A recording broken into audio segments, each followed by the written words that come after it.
Bonjour à toutes et à tous. J'en profite pour vous remercier encore une fois de votre présence à ce webinaire sur la thématique du castor et son rôle sur le rétablissement des cours d'eau et des aquifères en France. Donc moi, je m'appelle Calista Sidou et je suis accompagnée par ma camarade Louane Amri, qui prendra le relais sur la présentation un peu plus loin.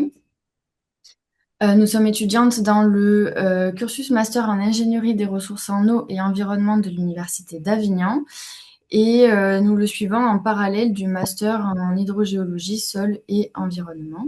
Comme vous le savez, le mode de vie et de consommation que nous avons adopté depuis la révolution industrielle ont causé de graves bouleversements climatiques, de telle sorte que nous avons dépassé en 2022 la sixième des 9 limites planétaires qui se trouve être le cycle de l'eau douce. Donc notre volonté en fait de contrôler ce cycle pour permettre l'installation et l'expansion des sociétés humaines a engendré la perturbation du cycle de l'eau sur près de 20% de la superficie terrestre. Donc pour tenter de préserver nos cours d'eau, en tout cas en Europe, la directive cadre sur l'eau a donné des objectifs de rétablissement du bon état chimique et écologique des masses d'eau à atteindre d'ici 2027. Et cette directive impose donc de prendre des mesures de restauration et de protection de nos cours d'eau. Parmi toutes les mesures qui peuvent être prises, on a des initiatives qui voient le jour, notamment des initiatives qui reproduisent les barrages de castor. Donc ces techniques qui sont dites de biomimétisme sont de plus en plus utilisées pour essayer de rétablir les cycles naturels. Donc là, ici en l'occurrence, le cycle de l'eau. Donc nous, on s'est demandé quels étaient les impacts réels de ces barrages de castor sur les masses d'eau et on s'est aussi demandé si l'homme pouvait reproduire efficacement ces impacts sur le milieu naturel. Donc un tout petit mot sur notre méthodologie. Pour traiter ce sujet, on a effectué une revue de la littérature existante au sujet de l'impact de la présence des barrages du castor sur les cours d'eau et les nappes, que ce soit en France ou dans le monde. L'intérêt scientifique pour cette thématique est relativement récent, comme l'illustre la figure que vous voyez sur le diaporama, que l'évolution du nombre annuel de publications consacrées aux interactions entre les castors et les sciences environnementales ne fait que augmenter. La production scientifique est passée de moins de 5 articles en 1990 à environ 35 en 2025. Et cette dynamique témoigne du coup d'un intérêt croissant de la communauté scientifique pour ces enjeux-là. Donc pour organiser nos recherches parmi tous ces articles, on a réalisé une grille de lecture. Donc pour chaque article, on a noté à chaque fois les durées d'études, les espèces de castors impliquées dans les études, le type de climat, le type de cours d'eau et plein d'autres paramètres. Et on a relevé aussi évidemment les conclusions de chacune de ces études. Donc nous allons vous présenter tout ça et toute cette revue bibliographique en commençant par voir les impacts des barrages sur les écoulements et la morphologie des rivières. Puis ensuite, on verra ces impacts sur la qualité des eaux superficielles, avant de voir qu'en fait, ces impacts peuvent aussi être dépendants de différents paramètres qui sont liés à la nature des barrages en soi. Et enfin, nous discuterons des répercussions écologiques de ce type d'ouvrage. Donc, commençons par voir les impacts des barrages sur les écoulements et la morphologie des cours d'eau. Ces impacts s'observent à la fois, je ne sais pas si le diapo bug un peu, mais bon. Ces impacts s'observent à la fois à l'échelle du barrage et plus largement à l'échelle du bassin versant.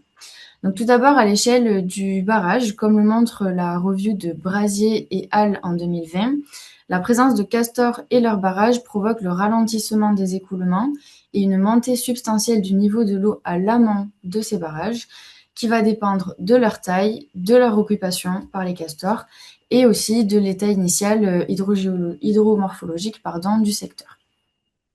Cette hausse va modifier également la connectivité latérale entre la nappe et le milieu, et la rivière aussi et le milieu, et va permettre l'élargissement du cours d'eau, la création de nouveaux écoulements transversaux, ce qui va engendrer des mélanges complexes de transition entre les écosystèmes lotiques et lentiques, ainsi que le développement de nouveaux étangs et de nouvelles zones humides.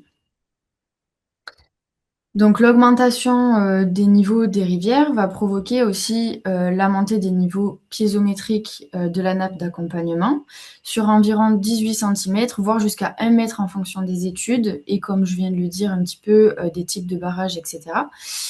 Et en moyenne, sur une étude réalisée par Hill et Duval en 2009, qui portait sur 13 cours d'eau d'une forêt tempérée aux États-Unis, pour des tronçons de référence de 100 mètres, la nappe a pu stocker 2,4 fois plus d'eau, soit environ 240 mètres cubes supplémentaires par tronçon.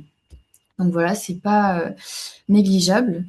De plus, cette étude, mais aussi celle de Frank Rosel et al. En 2005, publiée en 2005, documente un effet contraire en aval du barrage, où la différence de pression due à une lame d'eau plus fine va avoir en fait un effet de drainage de la nappe d'accompagnement du cours d'eau.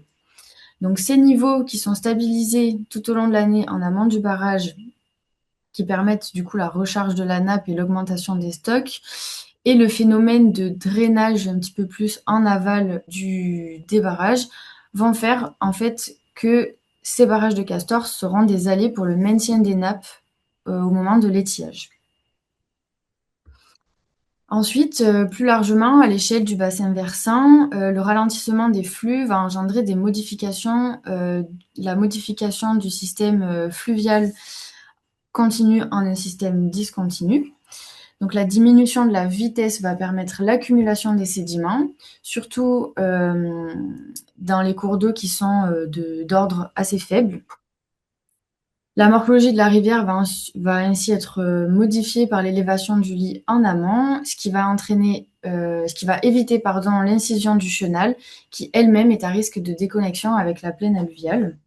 Cela permet également l'élargissement de la zone rivulaire, ce qui complexifie mécaniquement le chenal et ralentit l'écoulement. À terme, on a des débordements qui sont plus fréquents mais de moindre importance.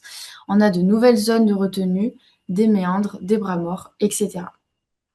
Donc pour donner un exemple concret, Neumann et Hall en 2014 ont observé à partir de photos aériennes la conversion de 13% d'une superficie de 298 km² de forêt en étangs et prairies par la simple présence d'un groupe de castors sur une période de 60 ans environ. Donc voilà, pareil, c'est pas du tout un effet qui est négligeable. Et enfin, lors des crues, ces grandes zones humides vont être des espaces tampons qui seront très efficaces pour diminuer l'intensité des inondations en aval. Bonjour à tous. Du coup, je reprends la suite. La modification des régimes d'écoulement et de capacité de stockage de l'eau provoquée, du coup, comme on l'a dit, par les barrages de Castor, influence aussi, comme on a pu l'introduire, les régimes sédimentaires ainsi que les cycles de nutriments, pardon, de substances chimiques au sein des hydrosystèmes, ce qui va directement avoir un impact sur la qualité de l'eau. Donc, dans cette partie, nous nous sommes appuyés notamment sur 2 reviews et une méta-analyse ainsi que des études de cas. Donc, les reviews synthétisaient l'ensemble des impacts des castors sur l'hydrologie, morphologie, mais aussi la biochimie et les écosystèmes aquatiques, ou celle du coup de Brazier et Hall me mettait un point sur les études européennes, alors que celle de Larson comprenait tous les types d'études. Et ainsi aussi sur la méta-analyse de Eck et al. En 2017, qui regroupe de façon statistique 1366 effets de 164 études sur la mise en barrage de cours d'eau et de lacs. 2 études de cas ont aussi été analysées pour appuyer nos idées. Donc premièrement, 2 mécanismes clés sont avancés dans la littérature, expliquant l'impact des ouvrages Castor sur la dynamique sédimentaire et la qualité de l'eau. Donc premièrement, comme il a été énoncé auparavant, il y a le ralentissement du débit, qui entraîne le dépôt physique de sédiments et ainsi, par la même occasion, de nutriments et de substances chimiques associées. Et en second temps, l'augmentation des volumes d'eau qui sont retenus en amont, mais aussi la remontée du toit de la nappe et ainsi la saturation des sols crée des conditions anoxiques au sein de la retenue et au sein des sols. Donc ici, pour l'évolution de la qualité, la méta-analyse de Eck et al. Constate que les variations de la qualité sont plus importantes entre l'amont et la retenue et l'aval. qu'entre l'amont, qui est la zone non influencée par le barrage Castor, et l'aval. Donc en premier temps, on va s'attacher à ces impacts entre donc la zone non influencée et l'aval des ouvrages, où des variations significatives sont tout de même observées.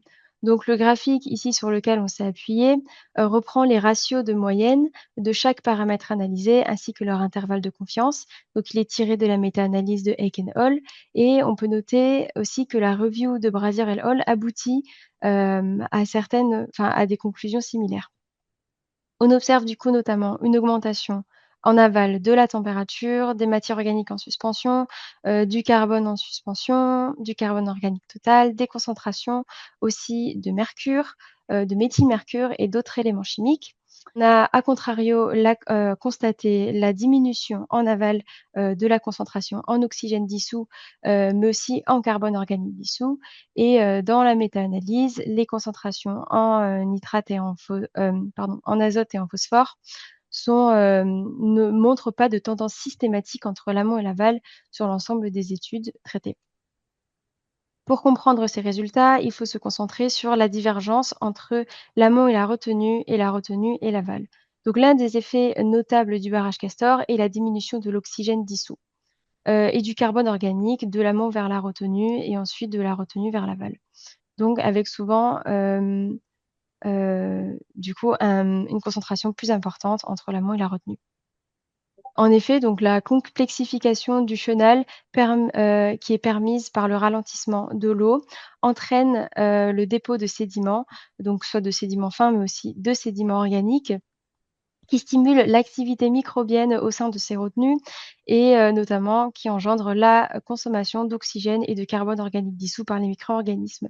Cela crée du coup des conditions anaérobiques au sein des eaux de surface, mais aussi au sein des sols. Donc ces conditions anaérobiques sont mises en avant par l'étude de Nyman et Hall citée précédemment comme l'un des principaux facteurs de modification des cycles biochimiques. Cependant, en favorisant les conditions anoxiques et ainsi l'activité de certaines bactéries, cela peut aussi provoquer la transformation, par exemple, du mercure lorsqu'il est présent en méthylmercure, mais aussi d'engendrer la méthanogénèse. Et de plus, ce changement chimique favorise également le lessivage des métaux lourds et des minéraux comme le fer, le manganèse, le calcium, le magnésium des sols vers l'eau. De plus, les nutriments plus ou moins absorbés au sein de ces sédiments au niveau de la retenue qui décantent sont stockés du coup de façon temporaire au droit du barrage. Ils sont par la suite absorbés par les plantes et la végétation et les phytoplanctons qui soutiennent la croissance de la végétation rivulaire. Une fois mobilisés au sein de la biomasse végétale, les nutriments entretiennent les cycles biochimiques locaux et nous allons faire notamment un zoom sur le cas des nitrates.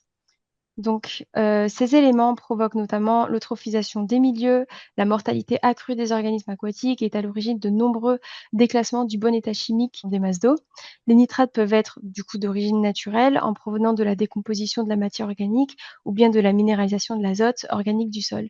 Mais selon le bilan environnemental français, 90% de l'azote se retrouve dans l'environnement provient de l'agriculture. Au niveau des barrages Castor, la présence de matière organique et les conditions anaérobiques qu'on a pu voir précédemment activent du coup les bactéries dénitrifiantes qui utilisent les nitrates à la place de l'oxygène lors de leur respiration et permettent de transformer les nitrates en azote gazeux, qui est donc une substance non polluante comparée aux nitrates.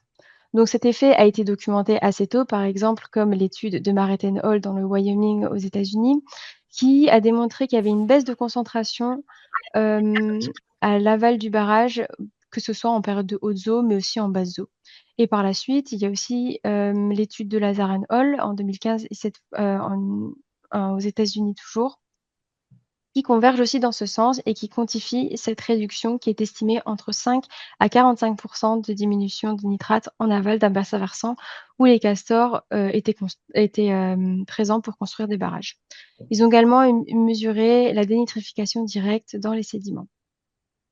Donc il en est de même aussi pour les rôles de puits de carbone et de phosphore absorbés au sein des sédiments, démontrés notamment par l'étude de Puttock et Hall en 2017, qui ont étudié l'impact de la réintroduction de 2 castors au sein d'un site de 3 hectares et la construction du coup de 13 barrages situés sur un cours d'eau de premier ordre en Angleterre.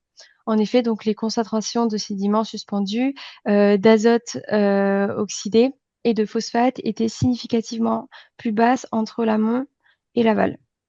Cependant, l'intensification de l'activité microbienne, dans la retenue implique que le barrage Castor peut également aussi agir comme une source de carbone organique dissous, comme on peut le voir du coup sur cette figure ici, où la concentration en aval est beaucoup plus importante que la concentration en amont.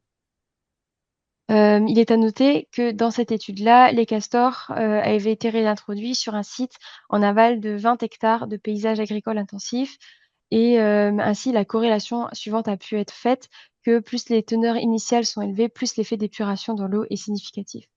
Donc bien que ces études apportent des arguments scientifiques pour dire que la présence de barrages castors permet d'améliorer la qualité des eaux, la méta-analyse de Heck et Hall met plutôt en avant l'importance d'atténuation des pollutions diffuses, avec un effet assez variable, donc qui peut être un effet moyen nul. Donc il peut être significatif, c'est-à-dire positif ou négatif selon les étendues et c'est les études pardon et dépend des environnements, notamment aussi des types de barrages qu'on va aborder maintenant.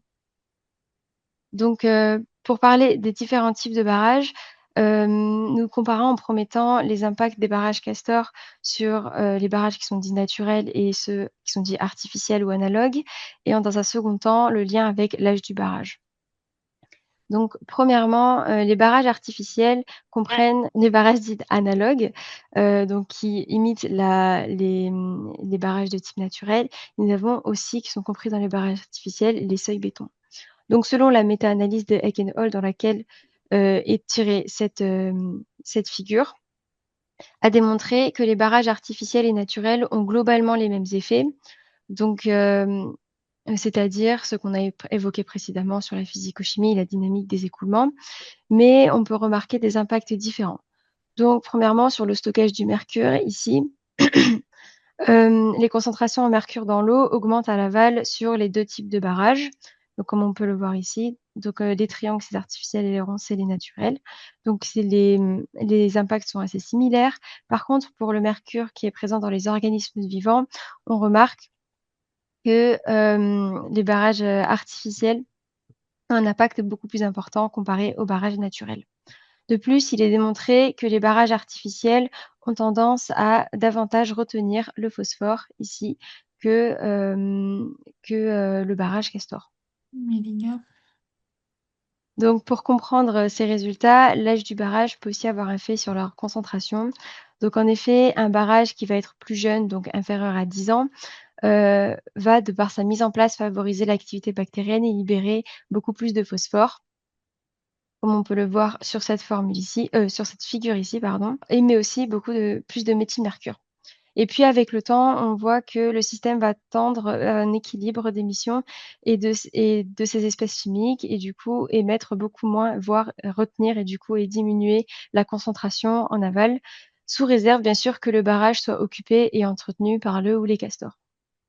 Donc effectivement, avec l'âge, un barrage, castor gagne en solidité et a tendance à s'imperméabiliser, ce qui diminue encore plus la vitesse des écoulements de l'eau et renforce les effets de la morphologie en amont et de la qualité des cours d'eau.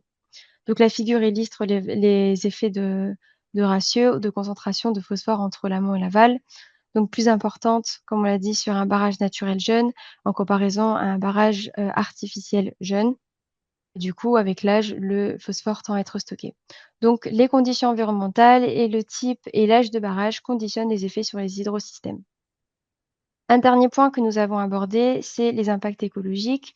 Donc, concernant ce volet, on observe également des impacts différents en fonction du type de barrage. Donc, selon la review Brazier and Hall, comme on l'a dit précédemment, l'inondation des plaines alluviales, l'augmentation des connexions latérales, l'hétérogénéité de l'environnement et l'augmentation de la disponibilité en nutriments causée par la présence de ceux-ci, enfin des barrages, permet de développer une végétation riparienne et de créer une mosaïque d'habitats pour les macrophytes, les invertébrés, les amphibiens et les poissons. Et au sein de la méta-analyse du coup de Heck et Hall, une retenue d'eau, quand ils ont fait la comparaison des différents facteurs, la retenue d'eau pouvait permettre le développement de la population de macro-invertébrés et de poissons, et on pouvait retrouver jusqu'à 15 espèces de macro-invertébrés supplémentaires au sein de la retenue du barrage Castor. Par contre, on pouvait aussi observer des effets qu'en aval avec une baisse de l'abondance des macro-invertébrés. Donc pour conclure, sur notre vue de la littérature, les principales conclusions sont qu'un barrage castor engendre des conséquences avérées sur la répartition des écoulements de surface, mais aussi en souterrain, modifiant à des échelles variables la géomorphologie du paysage, la biodiversité et les cycles géochimiques des nutriments.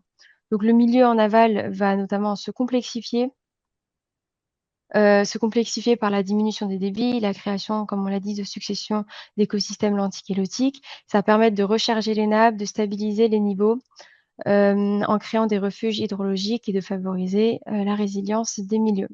Cependant, les tendances observées en lien avec les cycles biogéochimiques sont de nature variable et peuvent en un temps impacter la rétention des nutriments et devenir des puits de carbone et de phosphore dans un autre. Donc et participer aussi au relargage de façon significative de particules en aval. Enfin, il reste encore des lacunes dans la connaissance de ces impacts, notamment sur, l'effet au cours du temps, de ces barrages castors sur la qualité des eaux. Donc cette analyse de la littérature souligne que les écosystèmes castors sont complexes et sont dynamiques et que la compréhension de leur impact sur la qualité de l'eau nécessite de tenir compte, dans une large mesure des spécificités locales de l'étude. Et je vous remercie pour votre écoute. Je vais reprendre la suite en fait de ce qui a été présenté. Alors, il y a eu quelques modifications qui ont été faites sur la présentation d'avant par rapport à la version que j'avais eue, ce qui fait que il y a des choses qui sont, il va retrouver deux, trois choses en fait en commun, mais bon, pas avec. Donc là, l'idée en fait, c'est de partir un petit peu des barrages castors tels qu'ils existent et de voir un petit peu les spécificités de mimer ces barrages-là, en fait, là où il n'y a pas de castor, ou là où ça peut poser potentiellement problème d'en réintroduire et donc de pouvoir le faire sans castor. En fait. Je vais commencer par rappeler quelques principes de base, hein, on les a déjà abordés. J'avais ciblé ma présentation essentiellement sur la partie hydrologie, hydrogéologie, mais je glisserai quand même que deux, trois mots sur la partie qualité des eaux, puisque c'est une de mes spécialités et qu'il y a deux, trois choses que je voudrais rectifier sur ce qui a été dit tout à l'heure. Puis on parlera d'un exemple, en fait, d'un chantier école d'ingénierie Castor, en minant les Castor. Donc, juste sur cette slide qui a été présentée tout à l'heure, de dire en fait ce qui est vraiment important, c'est quand on a des rivières incissées et qu'on met du barrage Castor, on a mécaniquement tendance à remonter le lit puisqu'on stocke en fait, on stocke les particules et donc mécaniquement on remonte le lit. Et donc ça a tendance à faire remonter le lit jusqu'à un certain seuil où on va faire déborder le lit en fait et on va avoir des bras latéraux qui vont se construire avec les castors qui vont faire des bras dans différentes directions et on va se retrouver effectivement avec ce qu'on a complètement en bas à droite avec un paysage avec des bras d'eau, des zones à faible écoulement, avec des variétés de faciès qui sont très favorables à la biodiversité. Hein. Et c'est quelque chose qui se construit en fait dans la durée et qui se construit aussi dans la longueur. C'est-à-dire que c'est pas un barrage castor, un barrage et puis c'est bon. Voilà, et c'est une multiplicité de barrages sur la longueur. Et après, latéralement, on va avoir une multiplicité de barrages qui vont améliorer en fait ce faciès. Et en l'occurrence, c'est pas le débit en fait qui est le plus impacté, c'est l'énergie qui est dissipée puisque la vitesse d'écoulement va baisser fortement. Et donc, en baissant la vitesse, on a tendance à limiter en fait la partie érosion et à favoriser la décontaction des particules. Et donc, c'est aussi pour cette raison-là qu'on se retrouve à avoir des pièges à particules sur ces barrages-là et qu'on se retrouve avec des lits qui ont tendance à s'élargir. Et donc, mécaniquement, en remontant le niveau d'eau en amont des barrages, on a tendance aussi à réalimenter en fait les aquifères qui sont avec la nappe d'accompagnement. Et donc, ça a aussi pour effet deux effets importants hein, qu'il faut noter. Le premier, c'est que la situation de gauche, c'est une situation classique. La situation de droite, c'est une situation avec en fait des barrages castors. Et on voit en fait qu'on a une végétation qui est très proche en fait de l'aquifère. Donc le niveau en fait est très proche du sol, ce qui fait qu'on a une végétation très, très humide, qui donc va souffrir moins fortement des sécheresses et également qui va pas souffrir trop du feu. Et l'exemple que je vous montre ici, c'est un exemple aux États-Unis où il y a eu un incendie qui a brûlé tous les deux côtés du bassin versant. Et la zone en fait qui n'a pas été touchée, c'est la zone qui était impactée par les barrages Castor, puisque là mécaniquement il y a de l'eau et que là où il y a de l'eau, le feu ne passe pas. Cette diapo-là, en fait, elle était présentée tout à l'heure, mais elle n'était pas dans le premier jet, en fait. Mais en fait, je voulais insister sur un point important. Ce sont des barrages, par rapport aux barrages existants, ce sont des barrages qui sont quand même pas des barrages étanches. Donc, il y a un peu d'eau qui passe à travers, et puis il y a de l'eau qui passe dessous. Sur un barrage, je dirais, humain, on a tendance à faire en sorte que le sous-sol soit étanche. Parce qu'on ne veut pas, en fait, qu'il y ait un effet de remobilisation, de soulèvement du barrage par la poussée hydraulique et que le barrage s'en aille. Donc, généralement, on fait en sorte sur le dessous d'avoir structuré pour éviter d'avoir ces écoulements hyporéiques qu'on a sur le barrage Castor. Le barrage Castor n'est pas fait pour être étanche. Et donc, on a à la fois des écoulements dessous, des écoulements par les berges. Et donc, tout ça concourt, en fait, aussi à avoir un impact sur, d'une part, sur le stockage des particules, puisque ben, quand on a un filtre, ça reste dans la partie superficielle. Et puis, ça peut avoir des effets qui sont variables sur la température. Dans certains cas, on va avoir un rafraîchissement des eaux quand on a ces écoulements souterrains qui sont forts. Sachant que dans la masse d'eau en elle-même sur le barrage, en fait, on va avoir tendanciellement une augmentation de la température, mais s'il y a des écoulements importants souterrains, ça peut avoir des effets inverses. Là, on regarde le barrage Castor sur l'amortissement des débits. C'est un exemple qui montre bien entre l'entrée et la sortie de la zone en fait qui est impactée par les barrages Castor, où on voit que des débits en amont, en fait, il y a des pics de crue, et puis après, ça baisse relativement fortement, et que les barrages Castor ont tendance à amortir à la fois les pics de crue et puis le soutien d'étiage, on voit bien en fait, puisqu'il y a une atténuation de la baisse de débit. Donc c'est un tampon en fait, c'est un tampon à la fois sur la partie eau superficielle et sur la partie eau souterraine. Et de facto, ça va protéger contre les crues, puisque les crues, on a une zone d'expansion de crue très forte, puisque les bras d'eau s'étalent beaucoup. Et en même temps, on va avoir ce soutien d'étiage par l'effet de tampon à la fois en eau superficielle, en eau souterraine, qui va réalimenter. Je voulais insister sur un point, c'est le nombre de barrages qui conduit à des effets cumulés intéressants, puisque on voit que les surfaces en eau en fait augmentent avec le nombre de barrages, ce qui a du sens. Il faut bien penser ça comme un paquet en fait global. Si je regarde cette diapo-là, c'est un exemple américain qui est assez connu, où ils ont utilisé une rivière en fait dans un endroit, un périmètre, on va dire, semi-naturel. Ils avaient 2 kilomètres de rivière, dont 1 hectare inondé et 2 confluences en 2019. Et ils ont multiplié les barrages, en fait, les barrages mimant les castors, en fait. Et après 4 ans, on se retrouve avec une rivière qui a 10 kilomètres, en fait, de linéaire, avec les différents bras. On a multiplié par 23 la surface inondée et on a 27 confluences. Et donc, on voit que cette multiplication au niveau de la surface, ça a un effet au niveau de la qualité des eaux, au niveau de l'écologie, et puis bien au niveau du stockage et de l'hydrologie, c'est évident. Si on regarde le niveau d'eau et depuis la nappe d'accompagnement, en fait, et qu'on regarde en fait l'impact d'une variation, là, au milieu des années 80, il y a des barrages Castor qui ont été installés. Le niveau de la rivière est monté environ d'1 mètre. Un barrage Castor, ça remonte de 50 cm à 1 mètre le niveau d'eau, c'est pas plus. Et donc, il y a un effet indirect sur la nappe pluviale d'accompagnement avec là, en l'occurrence, une hausse progressive d'environ 50 cm qui est marquée. On retrouve sur ce schéma-là, en fait, où on a un écoulement du haut vers le bas avec la rivière qui coule. Là, il y a des barrages mimant les castors qui ont été installés là où il y a les petites étoiles vertes. Et on regarde en fait l'impact que ça a sur la nappe d'accompagnement en amont, en aval et dans la zone, qui est impactée par les barrages. En amont et en aval, il n'y a pas d'impact.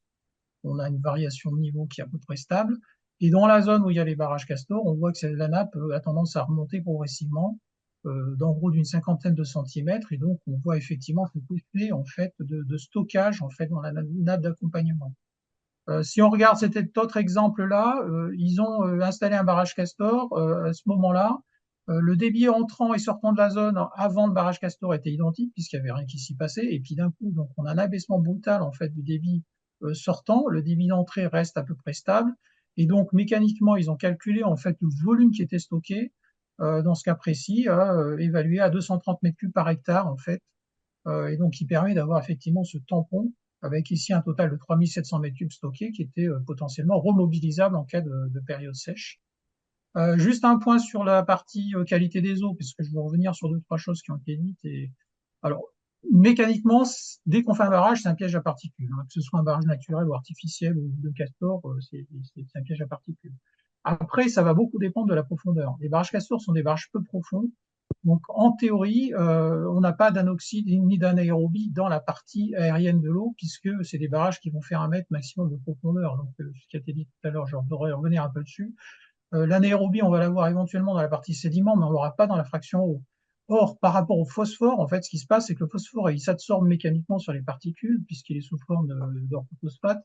ou de phosphore particulière, et donc il a tendance à être facilement piégé dans ce type d'ouvrage, et donc on doit avoir massivement en fait une baisse des concentrations en phosphore, et c'est ce que donnent les statistiques, hein. On a plutôt tendance à piéger les particules de phosphore, et donc avoir une baisse de phosphore. Après, si on a des ensembles qui sont vraiment très, qui ont une grosse masse d'eau stockée dans les barrages successifs, ça, on peut avoir des effets un petit peu cumulés d'augmentation de la biomasse algale, et donc de phosphore sous forme d'algues phytoplanctoniques. Là, oui, on peut en avoir indirectement, mais globalement, si c'est du phosphore particulier d'origine anthropique, il va avoir tendance plutôt à être absorbé. L'azote, les chiffres ont été donnés, les 5 à 45% d'air tout, c'est très variable d'un site à l'autre, ça dépend des processus dans la phase sédimentaire. Et donc, on a aussi les pathogènes, hein, qui n'a pas été mentionné tout à l'heure, mais comme ils sont mécaniquement plutôt absorbés sur... Je voudrais venir maintenant sur un exemple qui est un exemple du syndicat mixte de la vallée de l'Aver et d'Ozon. Il me semble bien que Aurélien Madevon est présent, assiste à la présentation, donc il connaît bien puisque c'est son site. C'est un petit cours d'eau, donc le Charlet, qui se jette dans l'Allier. Et en fait, quand on veut mimer en fait les barrages Castor, en fait, il y a une étape qui est très importante, c'est la lecture du paysage et d'identifier où est-ce qu'on peut faire des choses et comment les faire. Donc là, en l'occurrence, c'est un site sur lequel on avait identifié en fait la possibilité de remonter le lit et d'étendre en fait par la création d'un bras d'eau derrière ce paquet d'arbres. En fait, ça n'a pas l'air évident comme ça. Et voilà le résultat. Et en fait, quand on crée un barrage Castor et qu'on arrive à remonter la ligne d'eau, en fait, on peut faire en sorte de créer des bras de contournement, d'élargir le lit. On va avoir donc une remontée de la ligne d'eau qui va générer une recharge de nappe. On crée des connexions latérales. Évidemment, on retient les sédiments. Donc là, en l'occurrence, on a de l'eau ici, mais on en a une remontée en aval ici aussi parce qu'on a créé un autre barrage plus en aval. Et mécaniquement, les lignes d'eau remontent d'aval vers l'amont, et donc on va avoir effectivement un effet cumulé. Donc, bien évidemment, une diversité d'habitats, de profondeur et de vitesse d'eau qui sont favorables en fait aux espèces aquatiques. Ici, un autre tronçon sur lequel on avait travaillé, où on a en fait la création d'un barrage en travers ici, avec l'eau qui passe par-dessus. Ici, on a un deuxième barrage derrière, en fait, qui n'est pas complètement fermé, c'est-à-dire qu'il y a un contournement avec une circulation sur le côté latéral. Et en aval de ce système-là, on a mis en place un épi, en fait, avec des branches, des grosses branches, qui permet de favoriser en fait des zones de refuge pour la faune aquatique, de tourbillons, et également de varier en fait, de réoxygéner l'eau, etc. Une autre situation avec un arbre qui était tombé en travers ici, et ça nous a donné une idée avec des arbres qui étaient déjà en fait à proximité de rivage, d'en profiter pour mettre du bois, des gros bois en travers, de façon à remonter la ligne d'eau ici. Et on voit bien la différence de niveau entre les deux côtés. Quand on a construit en fait ce système-là, on s'est rendu compte pendant un moment qu'il y avait pratiquement plus de débit qui sortait en fait. C'est-à-dire que le débit en fait est utilisé pour remonter la ligne d'eau et réalimenter latéralement la nappe. On voit bien cet effet de tampon en fait qui apparaît. Et ce qui est important de noter, c'est que 9 mois plus tard, les ouvrages étaient toujours là. Alors ça, c'était après en fin d'hiver donc suivant. On voit que le premier ouvrage qui était ici, en fait, est toujours là. On voit qu'un effet d'accumulation de sédiments qui est intervenu. On pressent, donc là, il n'y avait pas beaucoup de débit, mais qu'on a quand même l'amorce du bras d'eau ici qui est toujours présent. Et ce qui est intéressant de noter, c'est qu'on a eu des traces en fait de passage de castors. Ils sont passés, ils ne sont pas restés. Et puis également de passage de loutre. Et donc éventuellement Aurélien Madevon qui assiste pourra éventuellement rajouter quelques informations sur des éléments récents si depuis 2025 on a des informations complémentaires. La conclusion que je tire de tout ça, c'est qu'en fait les castors structurent les cours d'eau en les rendant plus résilients aux perturbations, notamment aux sécheresses et aux crues. Ça favorise la biodiversité puisqu'il y a des habitats très variés.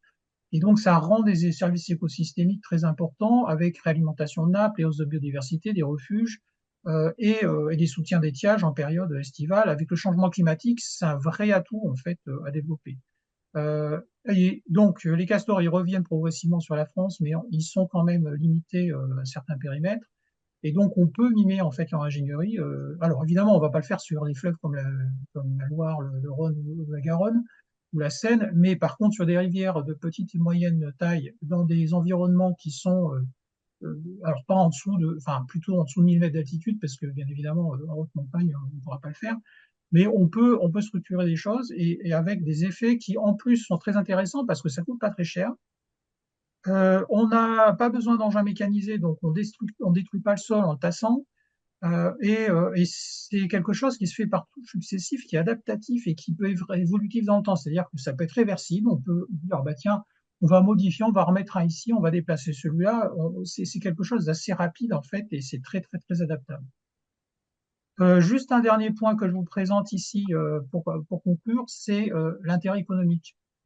Alors, j'ai mis à part parce que c'est un peu hors sujet par rapport à ce que je présente aujourd'hui, mais en fait, il a été chiffré que permettait d'économiser 60 000 euros par an par kilomètre carré de surface impactée. Donc, c'est quand même relativement intéressant en termes de services écosystémiques.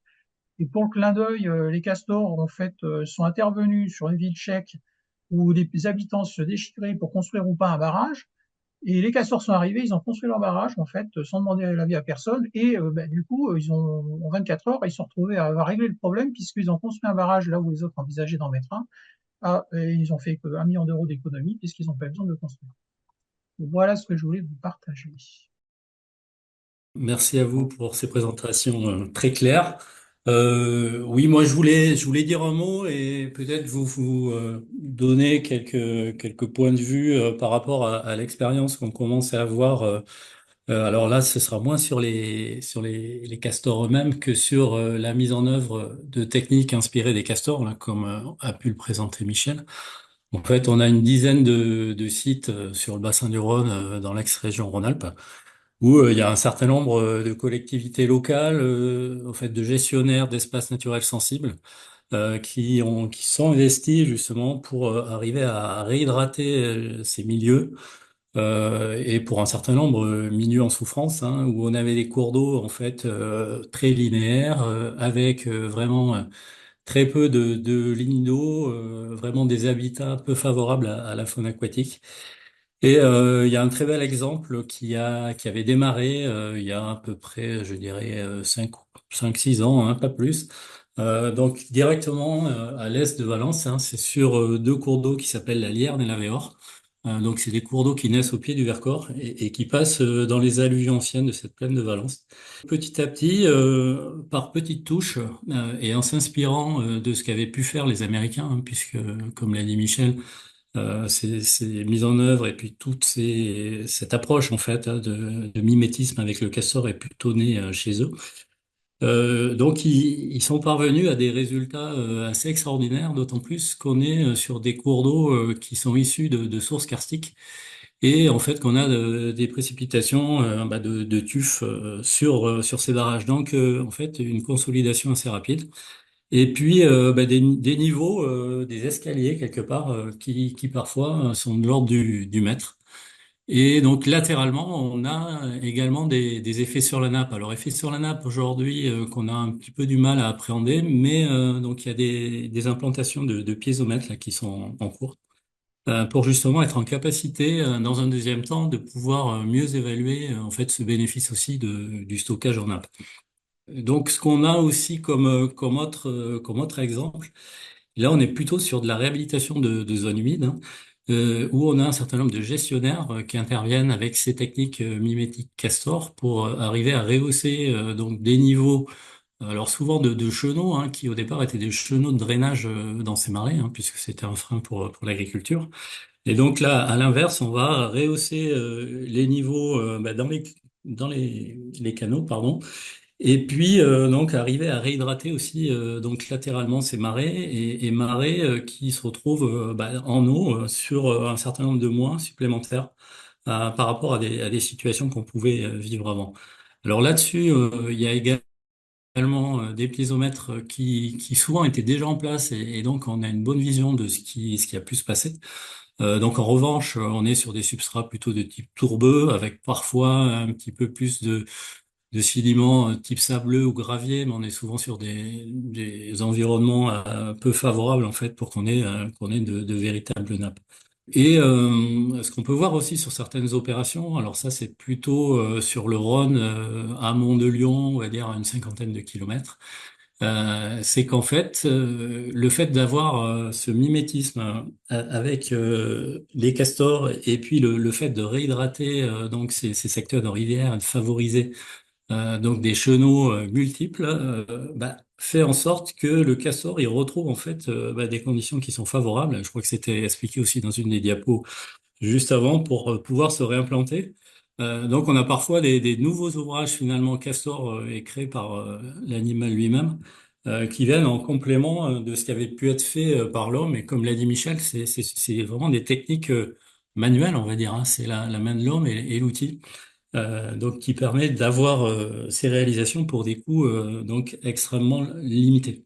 On a aussi de la loutre hein, qui commence à s'étendre hein, sur la rive gauche du Rhône, alors que jusqu'à une époque très récente, elle était vraiment cantonnée sur les rives droites et les rivières qui descendaient du Massif central. Voilà, en fait, tout ça pour dire que vis-à-vis en fait de la mise en œuvre de ces travaux, hein, c'est quand même plutôt les collègues des eaux de surface hein, qui étaient sur ces objectifs-là, avec des bénéfices plutôt vus par rapport à tout ce qui était milieu aquatique, et puis espèces inféodées à ces milieux aquatiques.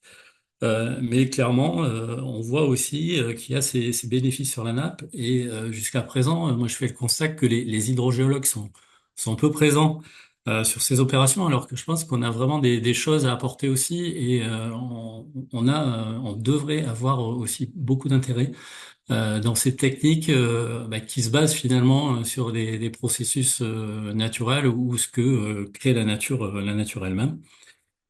Et peut-être pour terminer, donc pour vous dire qu'il y a aussi besoin, je pense, d'informer hein, sur plus que ça n'est fait aujourd'hui hein, sur ces opérations-là. On a une anecdote qui est assez particulière, c'est qu'il y a eu des travaux là qui ont été faits sur un ruisseau qui s'appelle le ruisseau des Planches, qui est directement au nord de Lyon, d'implantation justement de barrages techniques low-tech. Et finalement, les gens ont trouvé que ça, c'était pas très beau dans le paysage, et on a un groupe de scouts qui a même enlevé tout ce qu'il y avait au milieu du cours d'eau. Donc c'est pas parce que ça fait sale que quelque part il y a pas un enjeu pour les milieux naturels. Et donc moi je trouverais intéressant qu'on puisse partager à l'échelle nationale entre les expériences des uns et des autres. Justement, s'il y a eu des suivis qui ont été mis en place, essayer d'estimer un petit peu les bénéfices qu'on pourrait enregistrer donc sur les nappes. Et puis, moi, je vous encourage aussi à vous intéresser à ce sujet des techniques low-tech et puis de la résilience des castors et des milieux aquatiques. Voilà, merci à vous. J'ai pas parlé de l'ARA, en fait, Association Rivière-Rhône-Alpes, qui a des formations, en fait, spécifiques sur ces métiers low-tech, hein, de barrage mémétique castor. Et c'est des formations qui ont eu lieu, donc c'est le Charlet, donc, que je présentais, c'est un des chantiers écoles. Les chantiers de la Lierne, là, que vient de mentionner Laurent, avec Valence Aglo, et notamment Cédric Cadet qui est un peu en fer de lance là-dessus. Ce sont également des chantiers sur lesquels en fait l'ARA fait des chantiers écoles, et donc ceux qui sont intéressés peuvent aller voir sur les sites de formation de l'ARA. Ils en font un à deux par an. Ça peut être intéressant de voir ce qui s'y passe. Là, on a beaucoup parlé de l'impact sur la source en eau et sur la diversité morphologique. Je me demandais s'il y avait des impacts sur la gravité des crues, notamment en mettant éventuellement à disposition davantage de matériaux pour faire des embâcles. C'est ma première question, parce que c'est aussi un retour qu'il y a à chaque fois qu'il y a du bois dans les cours d'eau, le risque que ça représente pour les crues. J'ai une deuxième question qui a été un peu abordée puisqu'on a vu que la diversité piscicole diminuait en aval un peu. C'était globalement quel est l'impact sur des milieux aquatiques vis-à-vis en fait hein, de l'indice poisson et de la perte quand même qui a l'air assez importante de continuité pour la migration des poissons.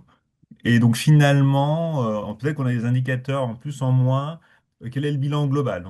je peux répondre sur une partie. En ce qui concerne les poissons, en fait, il a été montré que ça n'empêchait pas les migrations de poissons. Parce que ce sont des barrages qui ne sont pas totalement étanches et qui sont avec une hauteur d'eau qui n'est pas très importante. Donc, en fait, les migrateurs arrivent à passer. Il y a des études qui ont été faites là-dessus aux États-Unis qui ont bien montré cet effet-là. Et globalement, il y a plutôt tendance à avoir une amélioration de la biomasse de poissons dans la zone en fait où il y a les barrages, puisque il y a en fait des zones de refuge, il y a des zones à écoulement rapide, des zones d'écoulement lent. Les barrages castors ne couvrent pas toujours la totalité du débit. Des fois, en fait, il y a qu'une partie en fait du flot qui passe sur le barrage. Le reste contourne. Enfin, il y a tout un tas de choses avec les bras d'eau, etc., qui font que ce sont pas des barrages étanches en fait à la migration d'un côté vers l'autre.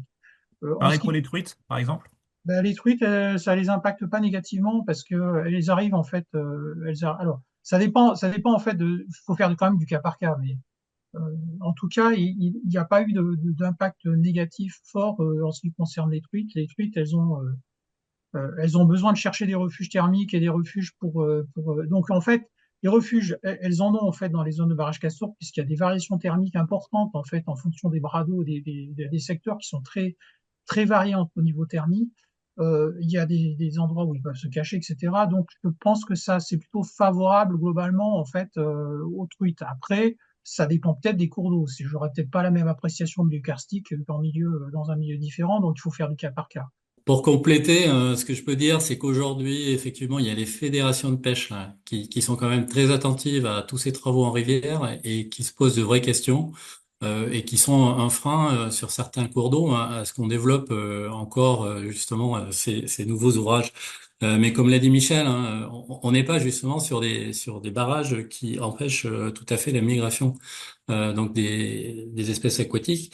Et en revanche, enfin par le biais de ces barrages, on crée des nouveaux chenaux latéralement. Donc pour tirer ça au clair, justement avec Cédric Canet et puis Valence Roman Aglo, il y a une expérimentation et réellement des comptages là, qui vont être faits très précisément sur le site de la Lierne et de la Véor pour pouvoir avoir un certain nombre d'arguments en fait fondés justement sur de l'observation. Et peut-être pour répondre à la question vis-à-vis des embâcles, faut bien voir et puis c'est ce que vous avez pu voir sur les photos.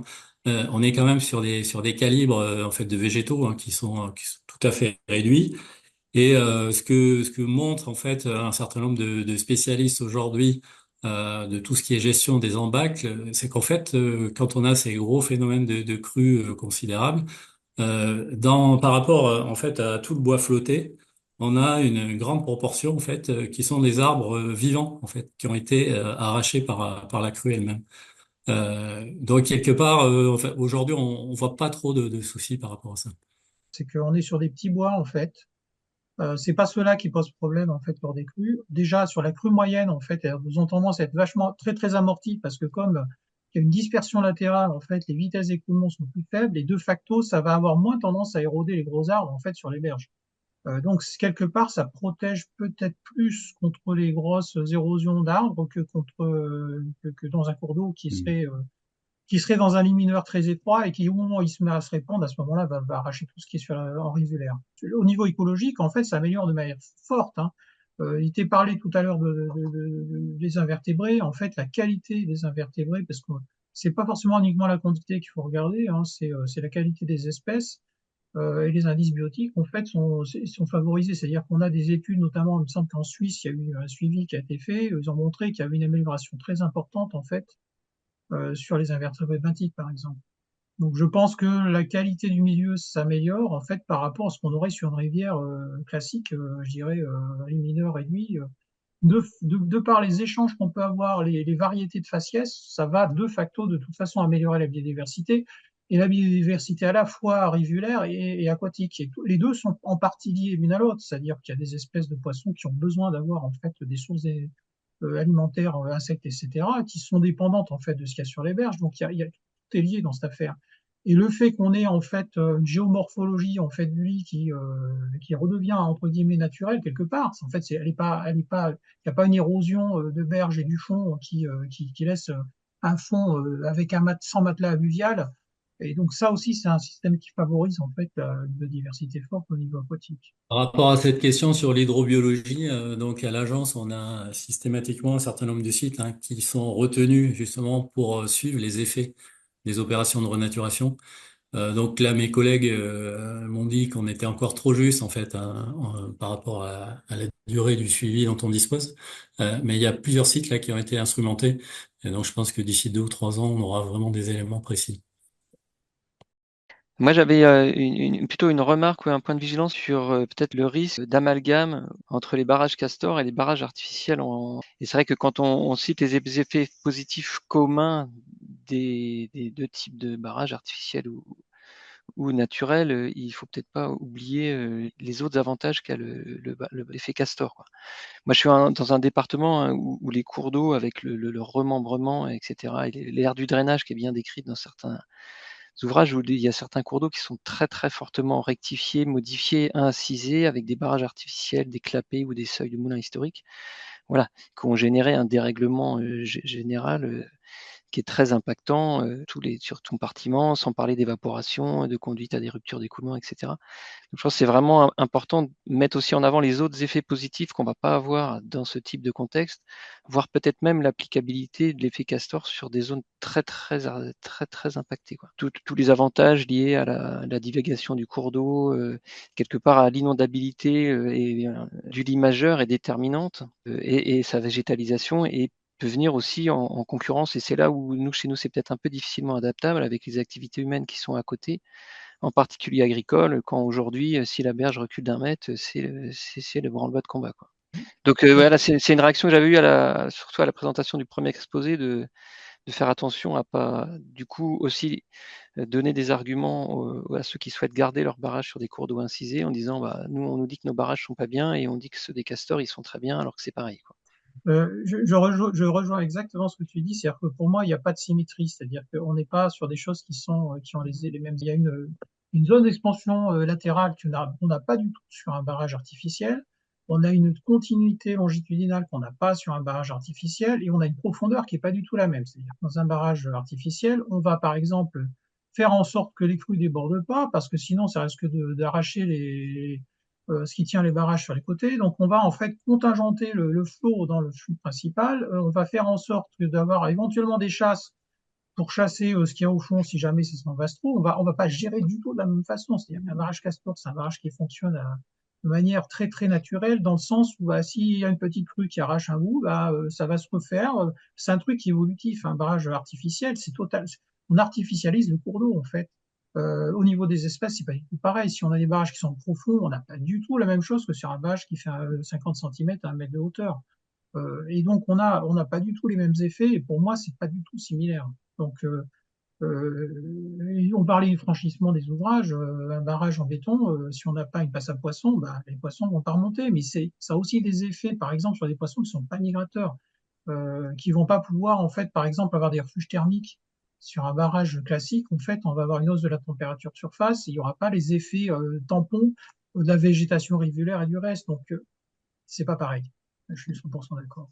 On n'a pas été assez précise et peut-être claire sur ce sujet-là, mais en fait, c'est vrai que dans les méta-analyses, qui ressort vachement plus, c'est plutôt sur le côté chimie de l'eau, où là, il y a des effets qui sont, d'après les méta-analyses qu'on a lues, à peu près plutôt similaires. Après, sur le côté barrière physique qui empêche la remontée des poissons et tout, ça, c'est clair qu'il n'y a aucun doute sur le fait que ce ne soit pas du tout les mêmes effets. Je mettrais quand même un bémol sur la physico-chimie parce qu'on n'a pas on n'a pas la même épaisseur de lame d'eau généralement et Ouais. le fonctionnement en termes c'est des écosystèmes successifs et c'est pas un barrage où il y a 10 km de stockage derrière qui a pas du tout le même fonctionnement écologie, hein. On n'a pas du tout le même mode de fonctionnement, on n'a pas les mêmes espèces, on va pas du tout avoir la même synergie. Donc, je pense que c'est quand même, sauf cas particulier, faut quand même considérer que c'est deux mondes qui sont un peu différents. Alors évidemment, de toute façon, on a toujours des processus qui sont un peu symétriques sur certaines choses. Mm. C'est pareil, si je prends un plan d'eau lambda et je prends une rivière, il va y avoir une certaine similitude sur la physico-chimie de l'eau. Ça ne veut pas dire que ça fonctionne pareil. Donc je mettrai quand même un bémol là-dessus. Effectivement, il ne faut surtout pas suggérer qu'en mettant du barrage béton, on va obtenir les mêmes effets. Ce sera pas le cas. Oui, merci à vous, merci à tout le monde.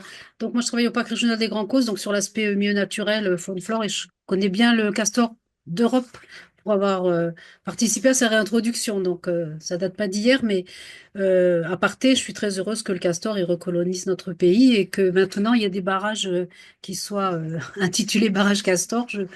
Voilà, je suis très heureuse pour ça. Et à ce propos, je voulais juste m'assurer par rapport à la biblio que vous avez présentée, les étudiantes, là, qui étaient très, très claires, je vous en remercie, que finalement, il s'agissait bien de castors canadiens et jamais de castors d'Europe, ou je me trompe. Vous avez abordé cette question en tout début de présentation, mais d'après ce que vous avez évoqué et d'après ce qu'on met en œuvre, ce qu'on appelle barrage castor, c'est quand même bien basé sur le castor canadien, il me semble. Parce que c'est quand même pas les mêmes espèces, la même biologie, écologie, etc. Bon, je reviens pas dessus. Mais d'autre part, j'avais une question annexe. Je voulais être certaine dans vos exemples aux uns et aux autres que là où vous aviez mis en place ces barrages castor, le castor donc d'Europe n'était pas présent. J'ai compris que parfois il pouvait venir mettre sa petite touche en quelque sorte sur les barrages existants que vous aviez réalisés. Et dans ce cas, hormis de mettre la petite touche, il vous est arrivé de constater que le castor avait détruit un barrage qui lui convenait pas pour différentes raisons et reconstruit ailleurs? Est-ce que vous avez des exemples de modifications un peu importantes des constructions que vous aviez pu mettre en place? Voilà, c'était juste deux, trois questions, mais merci pour ton tour. Sur le dernier point, là, en fait, le castor va pas détruire un barrage, en fait. Il va aller ailleurs.